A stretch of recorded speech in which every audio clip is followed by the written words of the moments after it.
21 এপ্ৰিল শ্বহীদ দিৱস আমাৰ মিচিং সংগ্ৰাম টিএমপিকে এমএমকে টিএমএমকে তিনিওটা জাতীয় সংগঠনে আমি আন্দোলন কৰিছোঁ।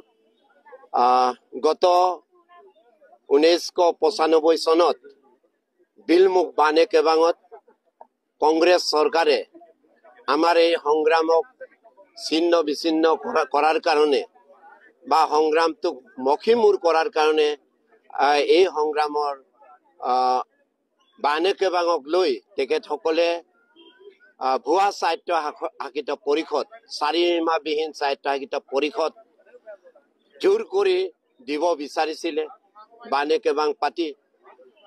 কিন্তু আমি সংগ্ৰামৰ টিএমপিকে এমএমকে টিএমএমকে তাক প্ৰতিবাদ জনাইছিলোঁ। ভুৱা স্বায়ত্ব শাসিত পৰিষদৰ আমাৰ প্ৰয়োজন নাই বুলি আমি গণতান্ত্ৰিক প্ৰক্ৰিয়াৰে আমি প্ৰচেছন কৰি আমি প্ৰতিবাদ জনাইছিলোঁ 1995 চনৰ বানে কেবাঙক।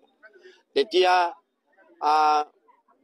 চৰকাৰে প্ৰশাসনে পুলিচ হতুৱাই বৰ্বৰতাৰে আমাৰ নৰেশ তাইত বগা মেদক আৰু অঞ্জনা পেগুক মানে গলিয়াই হত্যা কৰিছিলে।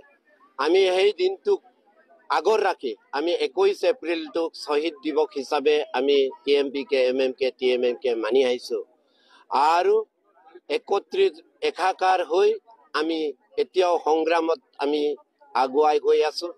অসম চৰকাৰ তথা ভাৰত চৰকাৰে আমাক সাংবিধানিক মৰ্যাদাযুক্ত স্বায়ত্ত শাসিত পৰিষদ যেতিয়ালৈকে নিদিব তেতিয়ালৈকে আমি সংগ্ৰাম কৰাৰ কাৰণে সংকল্প লৈছোঁ। অকল সংগ্ৰামেই কৰা নাই, আমি জাতিটোৰ এক প্ৰগতিশীল জাতি হিচাপে আমি গঢ় দিব বিচাৰিছোঁ। কেৱল স্বায়ত্ত শাসিত পৰিষদেই নহয়, জাতিটোক যদি আমি সুশৃংখলিতভাৱে আগুৱাই লৈ নাযাওঁ তেতিয়াহ'লে আমাৰ জাতিটোৰ এটা উত্তৰণ নঘটিব।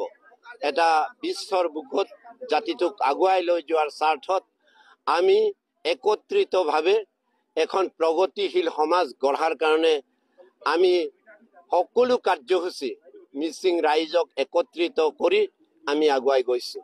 গতিকে মিচিং ৰাইজ আমাৰ লগত, মিচিং ৰাইজ আমাক সমৰ্থন জনাই আহিছে। আমাৰ গণতান্ত্ৰিক সিদ্ধান্ত, আমাৰ গণতান্ত্ৰিক আন্দোলনত সকলো ৰাইজ একত্ৰিত আৰু আমি আমাৰ গন্তব্য স্থানলৈকে আমি অতি সোনকালে পাব পাৰিম বুলি আমি ধাৰণা কৰিব পাৰিছোঁ।